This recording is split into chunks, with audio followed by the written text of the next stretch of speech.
আসসালামু আলাইকুম রহমতুল্লাহ বরকাতুহু। তে বন্ধুগণ, আশা করি আল্লাহ পাকের রহমতে সকলেই সহি সালামত আছেন।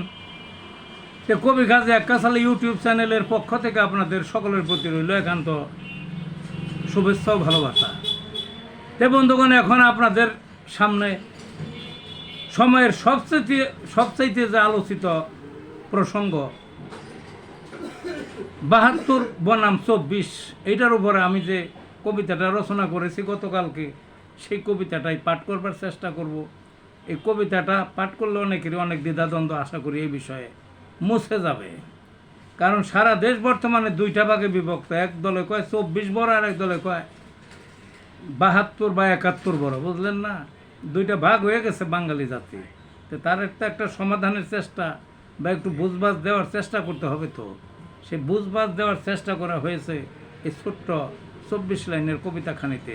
তো যা হোক বন্ধুগণ, আসা যাক মূল কবিতাটার মধ্যে।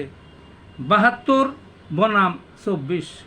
৭২ আর ২৪ ভাই ঠেলা ঠেলি দেশে, ২২ জওয়ান ২৩ জওয়ান কেহই নহে মিছে।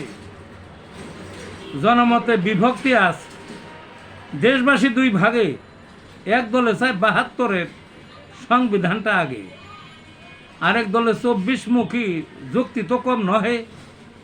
৭১-এর পরের দেশ স্বাধীন মাত্র নামে, রক্ষী দিয়ে মানুষ মেরে গতিপোক্ত করে, কৃত্রিমভাবে দেশে সংকট বাকশাল কায়েম করে।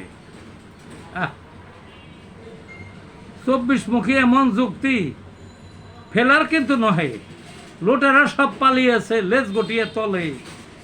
এবার দেশটা আসল স্বাধীন ২৪ অভ্যুত্থানে, সংবিধানের সংশোধনের সংস্কার সামনে রেখে ৭২ আর ২৪ এখন আরেক যুদ্ধের দ্বারে।